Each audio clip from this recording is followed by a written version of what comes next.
हर हर महादेव, नमः शिवाय। आपको मालूम है कि अब सावन स्टार्ट होने वाला है और हमें शंकर जी पे हर रोज़ एक बेलपत्र चढ़ाना चाहिए, क्योंकि एक बेलपत्र चढ़ाने से हमें 100 करोड़ कन्याओं का दान करने का पुण्य मिलता है। आपको मालूम है, ये मंत्र सुना होगा, कोटि कन्या महादानम एक बेल्व शिव अर्पणम। अगर हम डेली शंकर जी को एक बेलपत्र चढ़ाते हैं तो हमें करोड़ों कन्याओं का दान का फल मिलता है। तो क्यों ना हम अपने घर में ही बेलपत्र उगाएं और इतना पुण्य हम लोग कमाएं। और इसको उगाना भी बहुत आसान है। चलिए मैं आज आपको मैं बताती हूँ। ये बेलपत्र मैंने अपने गमले में उगा रखा है। थोड़ा बड़ा गमला है और इसको 2 साल हो गए इसे उगाए हुए। और इसमें देखो कितनी सारी 3-3 पत्तियाँ उगी हुई हैं। और मैं हर रोज़ एक बेलपत्र शंकर जी पर चढ़ाती हूँ। इसके अंदर हमें हर रोज़ एक लोटा जल डालना चाहिए और इतना ही पुण्य मिलता है जितना शंकर जी की पूजा करने का मिलता है।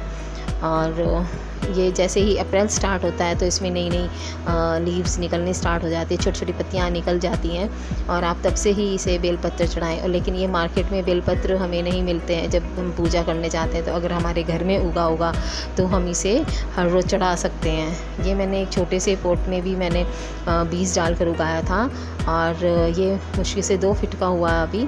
और इसके अंदर जैसे ही जैसे इसमें उगते हैं तो पहले एक पत्ती निकलती है और फिर 2 पत्तियाँ निकलती हैं और फिर ऐसे धीरे धीरे 3 पत्तियाँ स्टार्ट हो जाती है। जब वो 1 फीट का हो जाता है, जब इसके अंदर 3 पत्तियाँ आने स्टार्ट हो जाती है।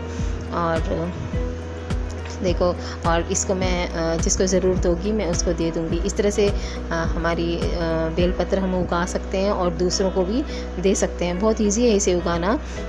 इसमें पानी तो हर रोज़ डालना चाहिए और अगर हम चाहें तो इसके अंदर शिवलिंग भी रख सकते हैं। सावन के महीने में शंकर जी को बेलपत्र बहुत प्रिय हैं और कुछ भी नहीं चढ़ाओ, सिर्फ एक बेलपत्र चढ़ा दो, बहुत पुण्य मिलता है।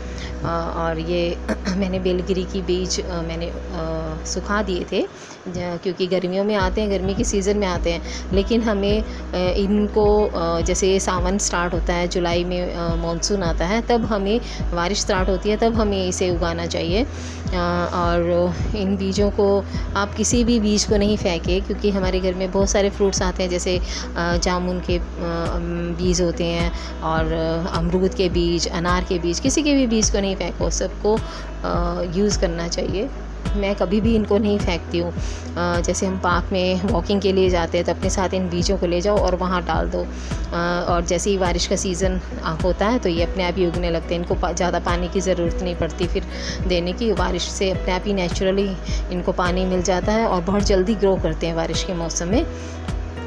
और इनके एक एक बीज को तोड़कर डालें तो बेस्ट रहेगा, क्योंकि एक एक पौध इसकी निकलेगी। और पहले इसे हमें छोटे गमले में उगाना चाहिए और फिर अगर इसे ट्रांसफ़र करना चाहें तो बड़े गमले में फिर हम इसे ट्रांसफ़र कर सकते हैं।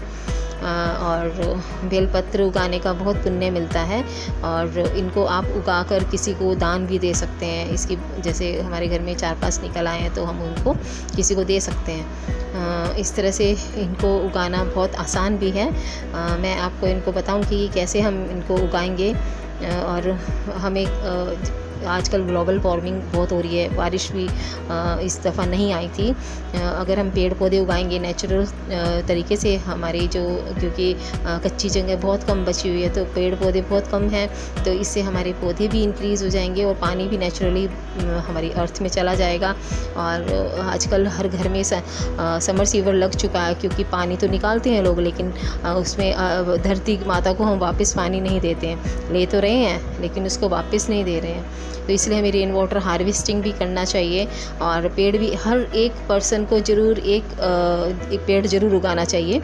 और जिससे कि हमारे ये बहुत सारे पेड़ हमारी धरती पर वापस हो जाएंगे और ग्लोबल वार्मिंग भी ठीक हो जाएगी और बारिश भी आएगी, ऑक्सीजन भी मिलेगी। कितना पोल्यूशन है दिल्ली में, तो बहुत पोल्यूशन है। इसको मैं आपको बताती हूँ कैसे मैं इसको उगाती हूँ। एक ये पोट के अंदर सिर्फ 1 इंच नीचे इसको दबाना है और ऊपर थोड़ी सी मिट्टी इसके ऊपर कर दीजिए। एक एक बीज करके आप ऐसे उगा सकते हैं। बहुत आसान है इसे उगाना। आप ये वीडियो इसको सबको शेयर कीजिए ताकि सब लोग बेलपत्र उगाना सीख जाएं और अपने घर से ही अब शंकर जी को चढ़ाएं और पुण्य कमाएं और हर रोज़ 1 लोटा जल चढ़ाएं। इस तरह से आप बेलपत्र उगा सकते हैं। नमः शिवाय।